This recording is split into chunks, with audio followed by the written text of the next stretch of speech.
what's the best business to buy?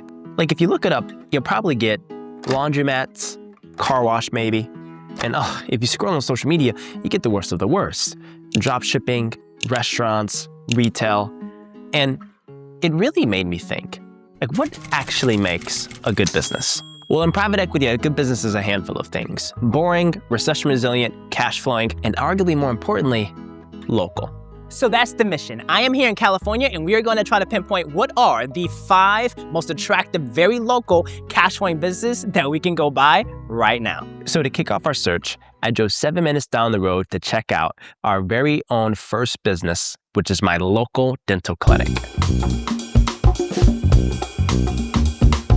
So this introduces the twist to our 5 boring business challenge. Not only do they have to be real, local, boring businesses you can go buy today, they also have to be proven roll-ups that have been executed on by private equity pros. And one of the famous, notorious private equity roll-ups is buying dental clinics.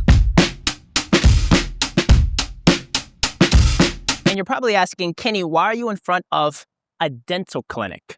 Because I already have great teeth. All right, so let me put you guys on game of private equity roll-up 101, especially when it comes to dental clinics. There's something called a dental service organization, or DSO. That is an entity that a private equity firm creates that focuses on all of the back office efforts, like marketing, like sales, like hiring, technology, accounting for the dental clinics. That then is what they invest in, and they then have a revenue share agreement with the underlying dental clinic, where the licensed dentist can focus on one simple thing, and that is fixing the teeth or cleaning them or anything related to somebody's mouth. And let me show you guys the private equity proof of this. So KKR, my old job, by the way, bought Heartland Dental, which was essentially a dental clinic roll-up. And they paid billions for this roll-up. And they were able to streamline operations, improve things, and also unlock incredible cash flow and a better multiple for this particular platform. It is simple financial and multiple arbitrage with a very clear and simple recession-resilient underlying business like a dental clinic. Because think about it, dental is something that if there's a recession or not a recession, you're going to still need to get your teeth cleaned. Also, is AI going to disrupt the space? Absolutely not. I'm not having any robot going to my mouth. And then third of all, there's so many opportunities to improve margins by outsourcing so many of the things that dental clinics are focusing on that are not related to teeth. That's why we have our DSO. So you can buy at a lower multiple, you can sell high, it is recession resilient, and it's recurring revenue. This is a banger business, and it's only the first one, dudes. Let's rock. Wait, this is actually like a really cool business. I'm actually going to see if they're for sale. Should I? I should probably do it, right? Yeah. All right, I'm going to go ask if they're for sale. I'll be right back. So now that I've gotten my teeth clean, let's go up the block to check out the next business, which is a vet clinic.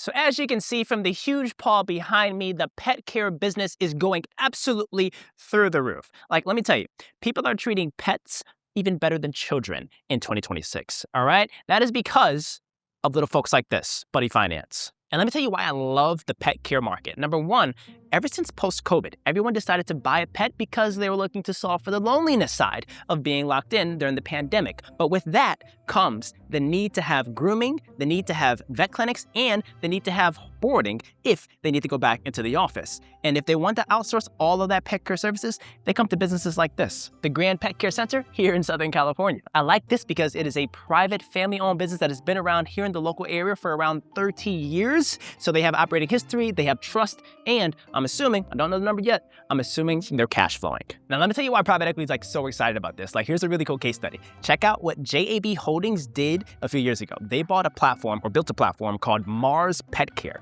And Mars Pet Care is essentially a roll-up of a bunch of different vet clinics and pet care businesses, and they bought them for around 3 to 5 times independently, but then they were able to sell that platform at like a 10 plus multiple. That is insane. How exactly were they able to unlock that, you ask? Well, number one, you centralize back office operations, HR, tech, marketing, finance, accounting, and you let the people that run the actual independent vet care businesses focus just on the pets and less on the actual business.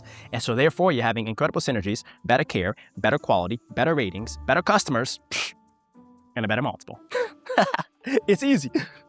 Oh, well, it's not really easy, but if they can do it, we can try it, all right? If anybody wants to adopt Rocky right here, right now, Rocky is available for fostering or adoption at the Grand Pet Care Center here in California.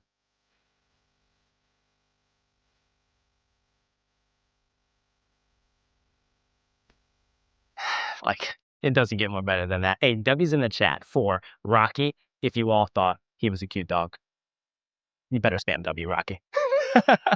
Guys, look, I would love to adopt Rocky. I would do it in a heartbeat, but I have my hands full with Buddy Finance. Like, literally. All right, quiz time.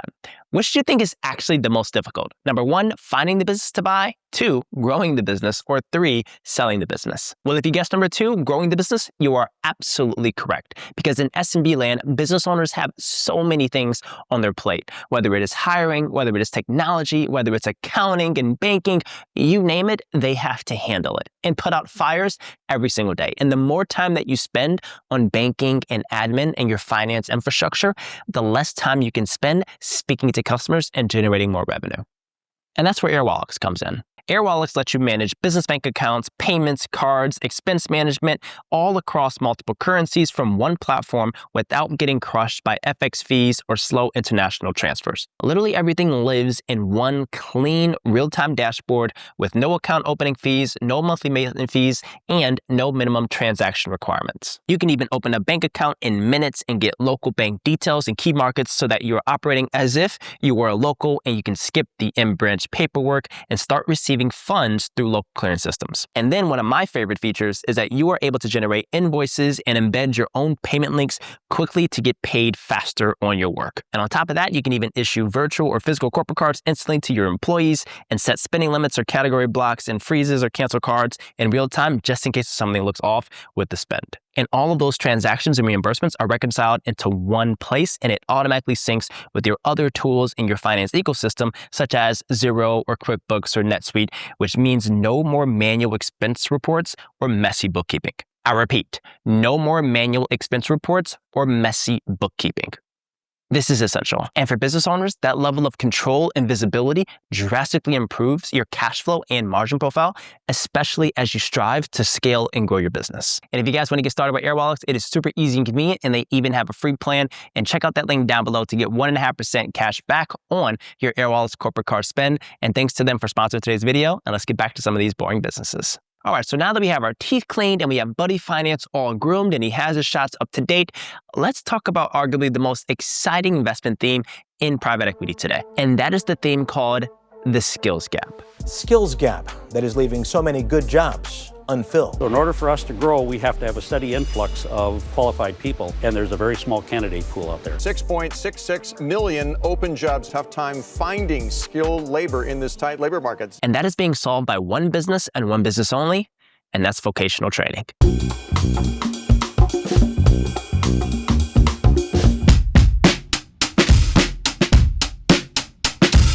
So we all know that guy that's sitting in hundreds of thousands of dollars of credit card debt working at a barista because they studied software engineering and AI is taking over all of their jobs. But what you don't see is your local HVAC, electrician, or plumber sitting in that amount of debt because skilled trades are in incredibly high demand right now. And I think the most impressive business model for the roll-ups and investors is going to be vocational training. And vocational training is very simple. You take students that are willing to learn and that are willing to private pay for education to get trades and get certified, and then you partner with employers like HVAC companies, plumbing companies that are hunting for talent, and you have a placement model. So therefore, it's a two-sided marketplace where you have the talent that you're training and the trades, you send them up to get a certification for a year, and then you place them into the actual companies. And you can unlock potentially two revenue models, one on the tuition side, and then two on the placement side to actually secure labor for some of these trades. And I love this thesis so much because we're sitting right now in today's market in something called the skills gap, where we don't have enough trade and skilled workers to do some of the jobs that are everyday blue-collar jobs, such as elevator maintenance, plumbing, HVAC, you name it. We just don't have enough people to do those jobs. So it's creating such a supply choke point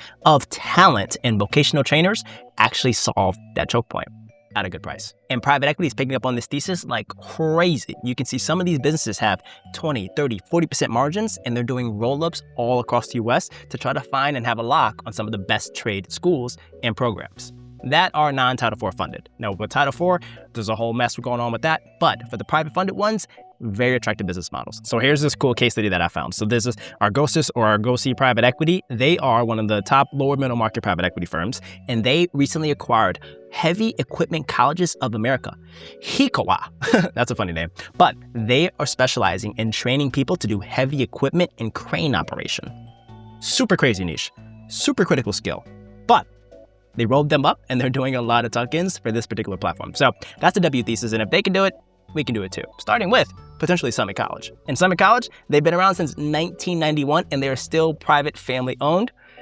That's a W. Let's keep rocking though. Guys, I am not joking when it comes to the skilled trades. Like, check out this Wall Street Journal article that touches on the next class of millionaires by being HVAC and plumbing entrepreneurs. This is insane. It's the skilled trades, baby. The skilled trades. Gotta love it. But let's keep our trip going and let's check out one of the more low-key roll-ups that's been extremely active recently, and that is the after-school programs.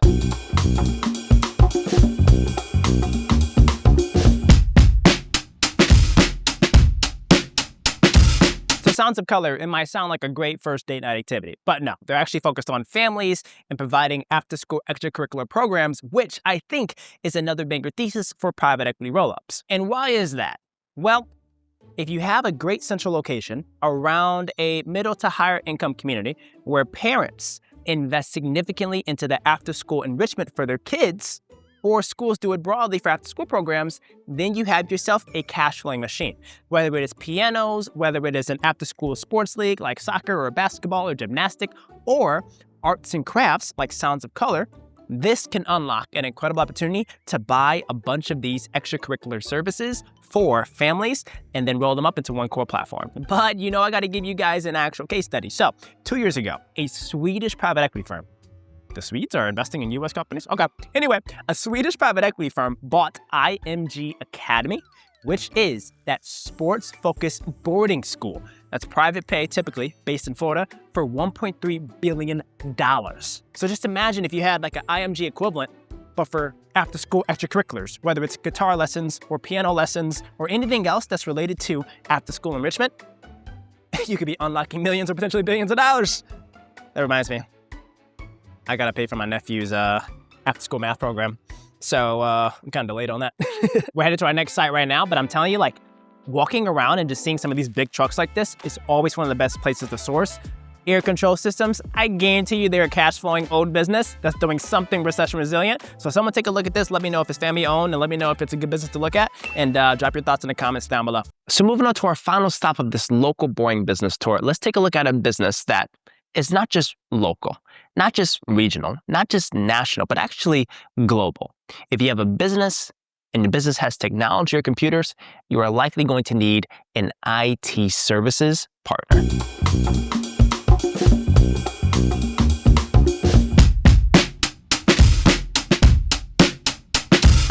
Oftentimes, when you see really big, discrete businesses like this, they are often a treasure and gold mine full of a lot of business services companies that are ripe for roll-ups. And one of the hottest roll-ups right now is something called the IT services industry.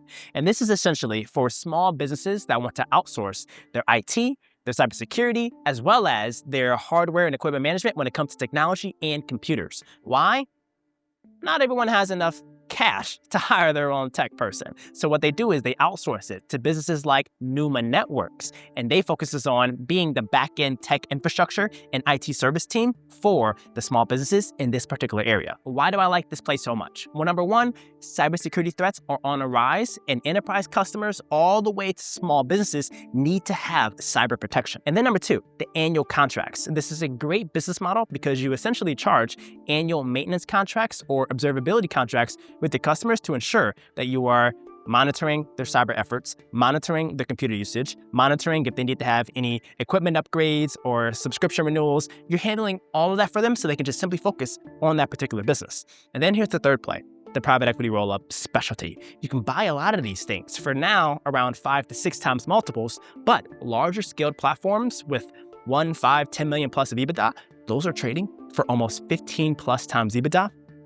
And that's a real private equity playbook. Like, take a look at this case study. Like, there's countless examples of folks that bought a bunch of smaller ones, rolled them up into bigger ones, but there's an even bigger play brewing right now this year. General Catalyst, one of the famous venture capital investors, they are building a $1.5 billion platform just for the MSP or IT services space. And their thesis is you buy a bunch of these small local IT services companies and you enable value creation using AI to maybe do some of the automated monitoring, automated cyber protection, and focus on maybe some of the hands-on side of the services space and have a higher price point. So let's see if General Catalyst can pull that off. But that's how you know big dollars are jumping into the space. We got to get in the mix. I know we said successful investments in businesses are often boring, but to be honest, there was nothing boring about today. We learned about incredible themes and movements shaping the future of work and the economy and business. We were able to visit actual companies that had real employees generating real value for customers. And we truly got to see firsthand that these are the businesses. And I felt pretty darn proud about pursuing this journey of trying to invest and own the next generation of these incredible small businesses. And if we learned anything today, anything, is that you don't have to look that far, actually, if you want to find a cash flowing investment.